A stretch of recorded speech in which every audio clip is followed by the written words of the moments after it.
Welcome to Happy Homes and Gardens. I'm your host. My name is Daphne Royce. I am a real estate broker, architecture, and interior designer. Sadguru Sri Madhusudan Sai leads the mission of spirituality and services at Sathya Sai Grama, has initiated humanitarian work in 33 countries to provide children with the free nutrition, education, health care, and social care. Let's welcome Sadguru. Thank you. Thank you, Daphne. Tell us about you and how to start humanitarian work. Right. I come from India, as you might already know, and I grew up in a very small central state of India, which wasn't very rich. My parents worked for the government and they worked quite hard to make the two ends meet. That's when we grew up and met Bhagwan Sri Sathya Sai Baba. He's there in the background of your frame. So Baba is a humanitarian, he's a spiritual leader, but all his life he served the poorest of the poor by giving them free healthcare, free education, and water, one of the largest privately funded water project which serves more than 1 million people every day. So this is how he taught us when I was a student at his university, and I learned about the values of serving humanity as the main purpose of human life from him. So after my education, I worked for a while in the corporate world as per his instructions. But then when he left his body, that was in the April of 2011, I had his guidance, and he guided me at that point in time to start these humanitarian works. And he told me that is the purpose of my life. And with his constant spiritual presence around me and his constant guidance from within, we embarked on all these projects. And now we are in more than 33 countries. We run 10 free super specialty hospitals, and we specialize in pediatric cardiac care.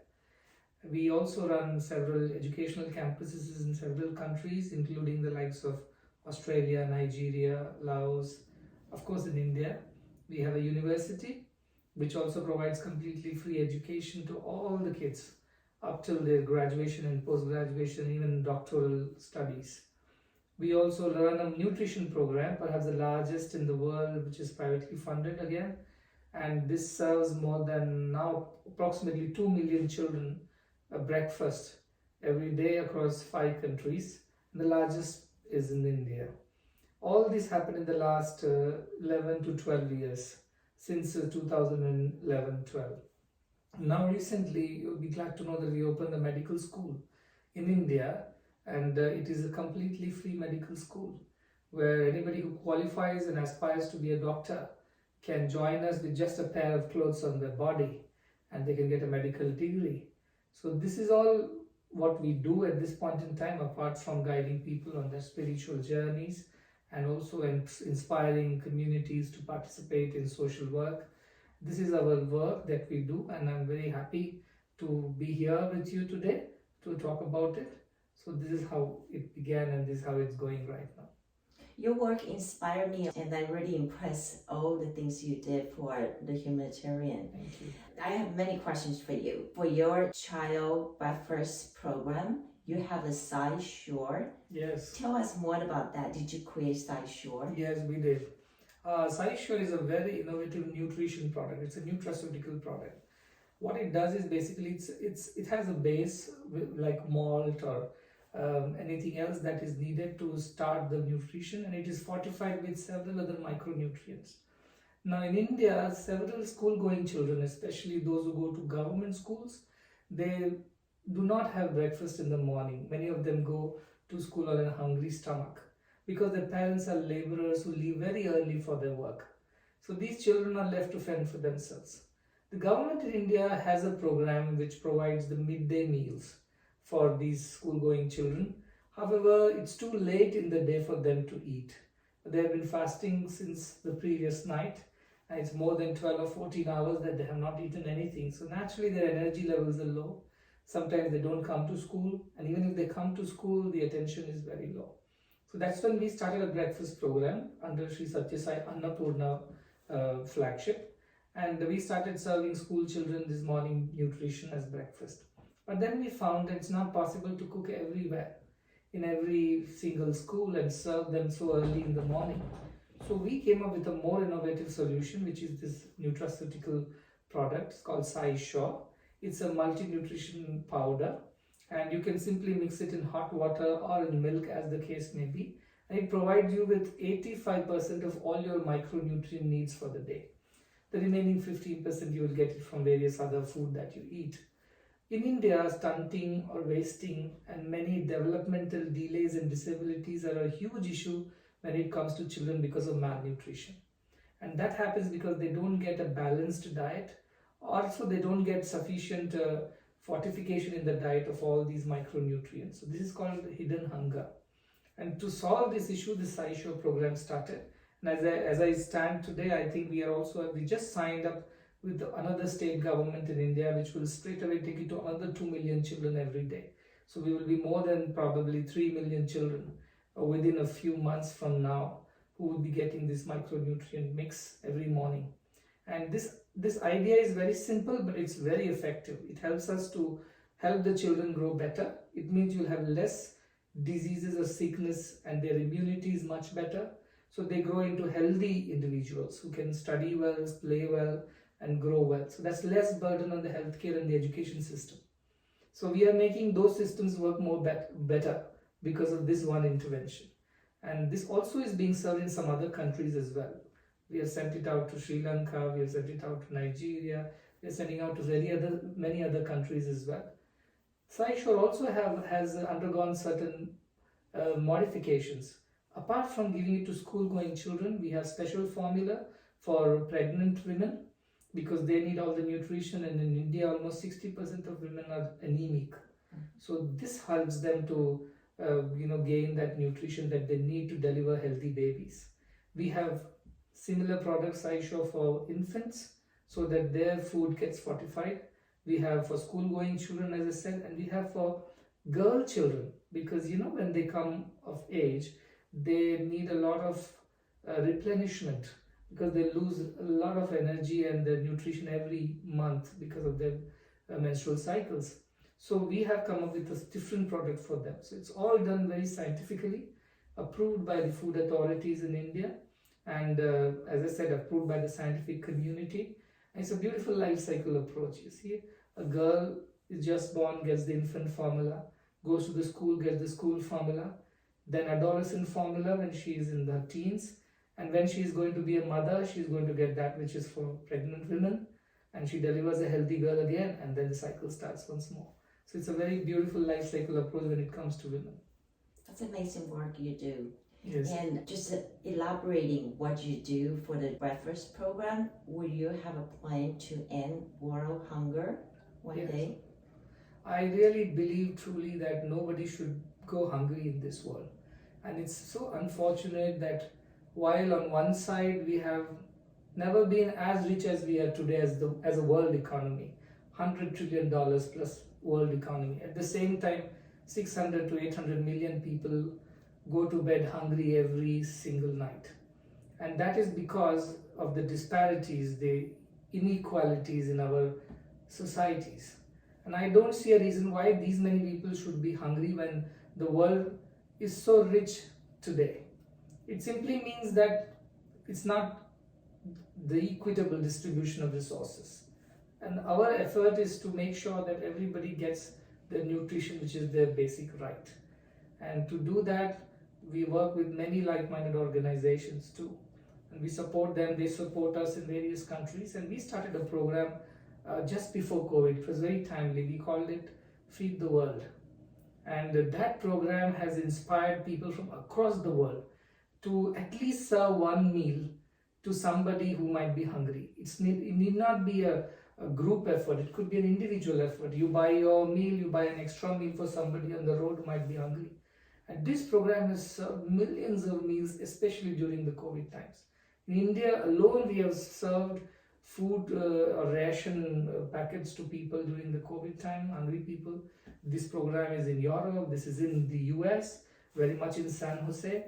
This is there in a lot of countries in Asia, in Australia, in Fiji Islands, in Nigeria, you can imagine. So a lot of people got inspired, organizations got inspired and helped people have at least one meal a day. So I hope that people will take a leaf out of what we do and they will get inspired. And I always say, if you have eaten today, think of another person who has not eaten yet and do something about it. It does not take much to feed one person.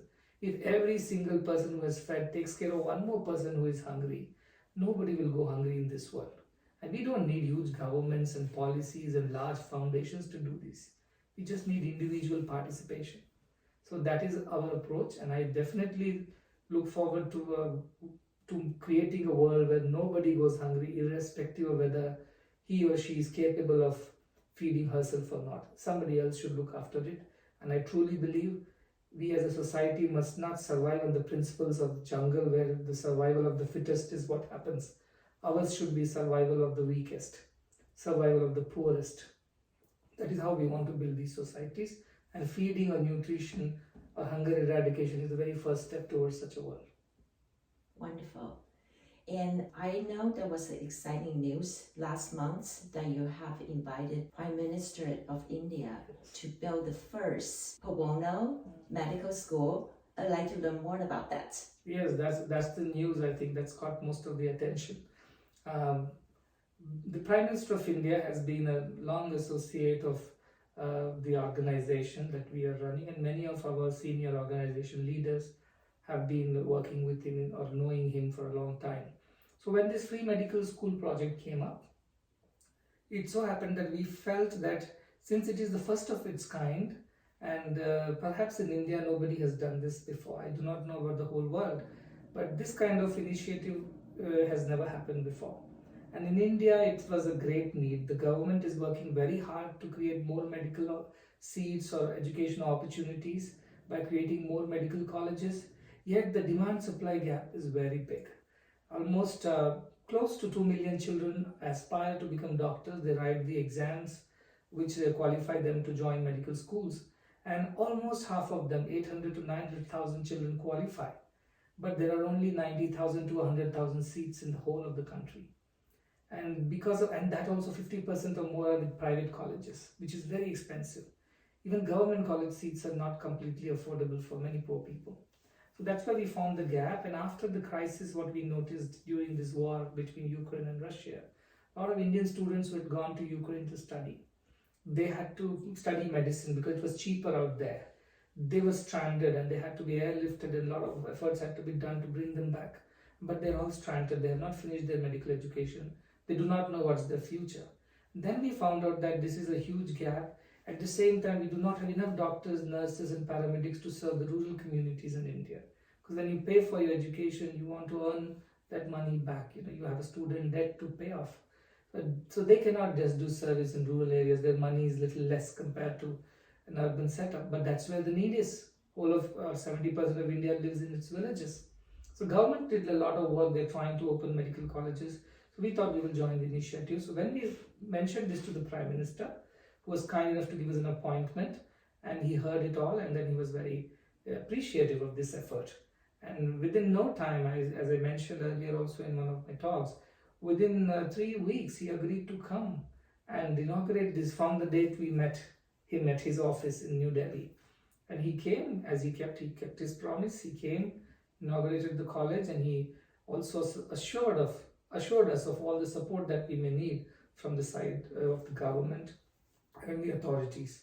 So I think it's a great model where the government, private organizations like us, and the society in general, the corporates and many philanthropists, have come together to build India's first free medical school. I'm not sure about the world, but as I said, it is completely free. Boarding, lodging, food, books, tuition, everything and anything that you need to become a doctor is all available to you. So I'm very grateful to the Prime Minister for having made time, despite his busy schedule, to come and inaugurate this college. What an accomplishment for that. It is. Yeah. And I understand you have the first and probably the largest pediatric. Yes, pediatric cardiac hospitals. Yes. Tell us more about that. Right. In India, as again, it is a need-based service. Our institution's motto has always been to identify the gaps the need in the society, and then serve it efficiently.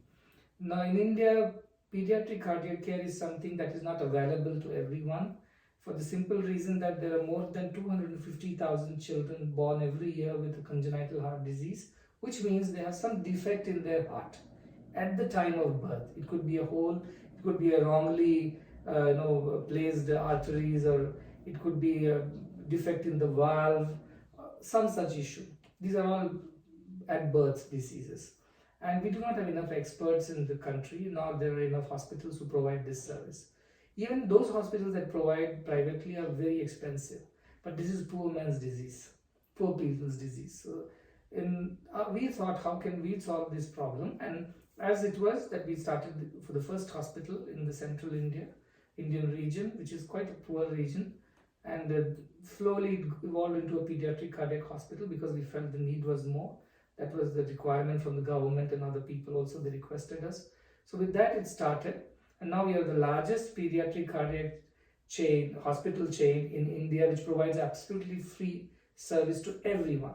And so far, close to around 25,000 surgeries have been done in the last 10 years across 5 of our centers in India. And these all have been done absolutely free of cost, and more than probably 400,000 consultations have been done for pediatric related issues, these cardiac related issues. And we also are looking forward to train more people into pediatric cardiac services through our new medical college, so that they can serve more people. But the backlog is huge. Despite doing whatever we do almost 30 procedures, surgeries every day across our 5 hospitals, and even more sometimes.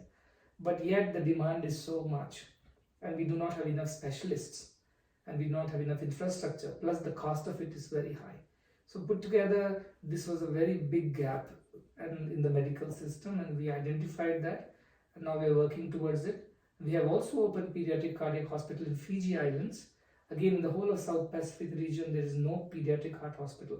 Most of the Fijian children and the children of almost 16 island nations had to be airlifted or transported to Australia, New Zealand or US for getting a pediatric heart work done, and which would cost them thousands of dollars. And most of them are very poor, they can't afford. So we built a hospital, and we are celebrating the first anniversary in this coming week on April 24th. So that does free surgeries again. We have opened another hospital in Sri Lanka, a neighboring country. Again, on the eastern side of Sri Lanka, there are no pediatric heart facilities. So we are working with the local universities and colleges. And we have just built the hospital, and we started the work recently. In the same vein, we are also building a hospital in Turkey, which is going to come up hopefully by the end of this year. Again, it will serve the whole Middle Eastern region as well as a little bit of Europe, where the poorer countries. And we also have hospitals in Nigeria, which are going to be upgraded into pediatric hospitals soon. And the best part is we are trying to build one in the US, in the Mississippi region, the Delta region, because that's where we felt the communities, the marginalized ones, are underinsured or uninsured, and they need this help. So we are in the process of talking to the local county over there, and we have talked to a lot of people in the US, doctors, medical professionals, as well as philanthropists, to come together to build perhaps the first pediatric cardiac hospital in the US, which is going to give all the services absolutely free of cost. So I'm looking forward to that center. Hopefully it will be ready in a year's time. That would be great. So because of the insurance purpose, that's why you pick it Mississippi? Yes, because a lot of people who are uninsured or underinsured. So we are largely working for that. Okay, so basically they can afford hospital. Yeah, so we have thought of a few specialities like mother and child services, cardiology, which is adult as well as pediatric. That's our forte, that's our expertise. And this apart, whatever is the need in that area, we will identify that and try to provide those services as well. Okay, and I know you have a goal in Medicare, which is what you just mentioned, and also education. Yes. Yeah, so tell us about education. I know in education you have a 5C in goal, and which they are critical thinking, communications, collaboration, creativities, and also the character. I think the 4 C's are very common. We all talk about it. They all talk about these 4 C's, but I said the 5th C of character is more important than all the other 4 C's. You can be a critical thinker, you can be a collaborator, you can be a creative thinker, whatever you can call it. But unless you have character, and character to me is simply doing the right thing always, whatever be the situation. So that is as simple as that. Unless we are capable of making the right decisions and doing the right things in all situations, we cannot build better societies. And developing this ability is developing the character in the child. And this has to be done early on, in the formative years when the child has an impressionistic mind, and before his teenage, or during this teenage when he is developing his own personality. That's when these inputs must go in. So our education system is based on moral values. It's a values-based education system. While they gain the academic expertise, which we must provide as education institutions, largely our focus is in building this kind of character, this ability to do the right thing always. And that's how we can build more people with character in the society, and good things will happen. So we train them all the way from their schooling to the university, and we have a beautiful model. We also found that there were teachers who were in short numbers in India, especially in the rural schools. I think a similar situation exists even in the US and many other countries, where the rural schools don't get the best of the teachers. Yeah. And that's where most of the children live. So we built this university with the sole purpose of training students into educationists who would take upon themselves this mission of providing values-based education to the rural children. So I'm very glad to share that our university is just 4 years old, but it has already produced more than 100 teachers who have joined us back in our mission to provide education to more children. So it's high quality, and more importantly, it's values-based education, which builds the moral fabric and a very strong character in our people, in our students. So that's our education mission in short. I know some social workers in US often go to people's house and just knock on the door and make sure all the kids go to school. Right. And that's probably the problem with the poor or rural areas, and they have more demand on the jobs for children. So we have this thing go that every kids go to school. Yes, we try to ensure that every kid is put into school, and for that sake, especially after this COVID time, many children have not come back to the schools. Millions are out of school. That's what the UNICEF says, not me. And in India also this has been a problem. That many children have not gone back to school because their income levels have dropped at home. They started assisting their parents in their daily chores or whatever little household work, as well as going out and looking for small jobs to help the parents. And that is the reason why most of the children have not come back to the school. Many teachers have quit education as a job because when the schools were shut down, they were not paid during COVID. So they did not come back to the schools again. So it's not just with the kids, it's also with the teachers who haven't come back. So the issue is a bit much larger than what it meets the eyes. The children coming back to school is one part of the issue. The second part is also to ensure that the school has the necessary infrastructure, especially the teaching faculty. So both of this has to happen. So we are trying to address that. We have also launched a scholarship scheme in India, which gives you a monthly scholarship if you go to school. So you get a direct transfer of funds to your joint account with your father or mother. And it's all very well organized and monitored with the help of thousands of volunteers. So we have a platform of software where they register. Volunteers go and do the due diligence in finding whether the child is coming to the school, whether he's attending the school regularly, and unless there is certain percentage of attendance, they don't get the next month's scholarship transfer. So this has helped us to bring back almost 6,000 children. We are trying to disburse the scholarship by the end of this academic year. So they will come back to school, and that's from first grade, that is when they're just 6 years old, to all the way up to 12th grade when they're 18. And they will be able to get this scholarship for all these years, and it keeps increasing in its amount because their needs go up. But this is a big help, and we have received very positive feedback about this scholarship. Many children have written to me personally as well, saying thank you for the scholarship, because without this I don't think my mom would have sent me to school again, especially the girl children who are thought of as a burden in India. They're thought of as a liability. And when people don't have to spend on them, they're okay to send them to schools and colleges. Very interestingly, in our university, we give a special stipend to girls to study. So not only they get free education, boarding, lodging, everything, We also give them a monthly stipend which they can send it to their home. So the parents feel, okay, my child is not just studying, but I'm getting something out of this education. So they don't get them married off too soon. Allow them to finish their education. So that's another innovation we brought in, made sure that people are in schools and colleges.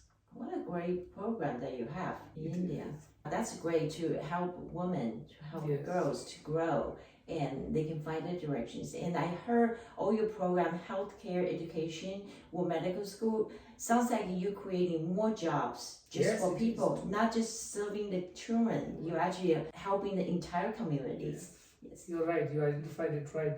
When we started, we were hardly 20 people, and we are now more than 2,000 people working in these institutions, plus probably 5,000 volunteers across various schools who come on their own and help.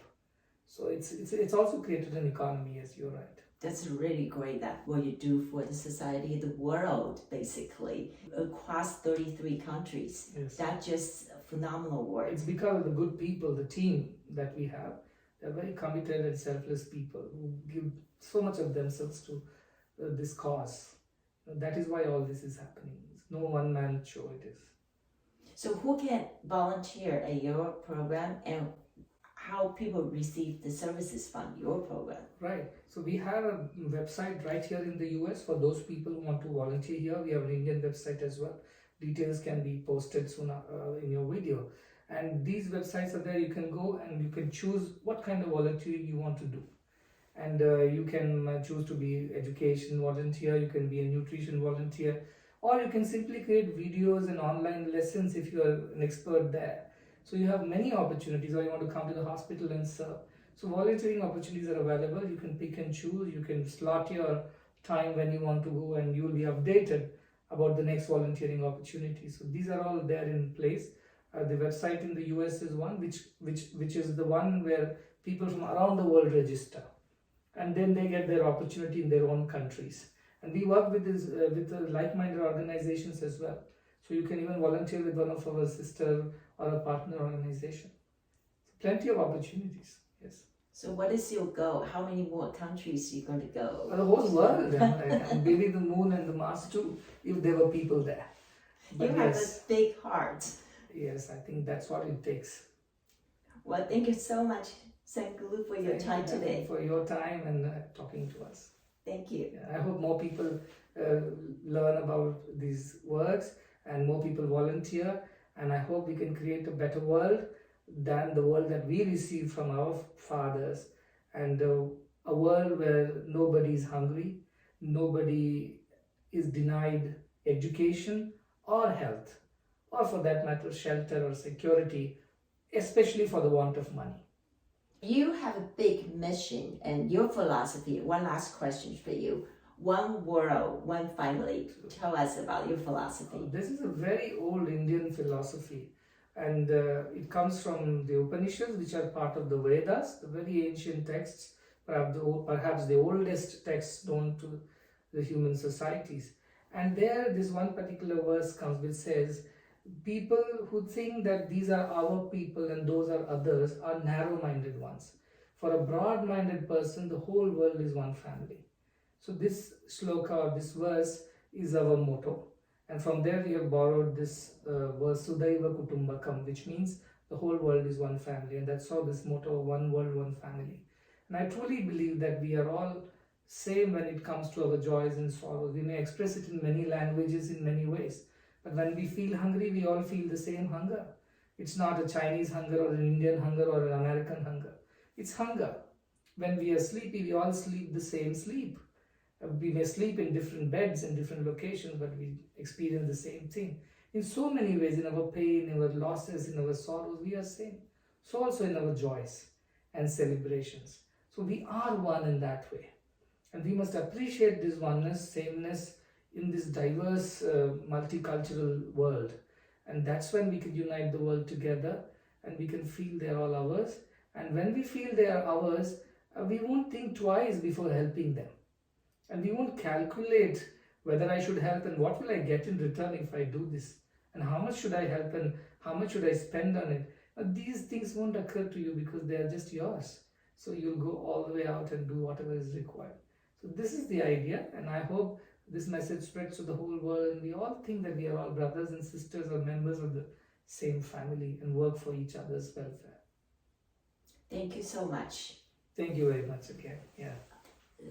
Sadhguru, and thank you. Namaste. That's what we say. Namaste. Yes.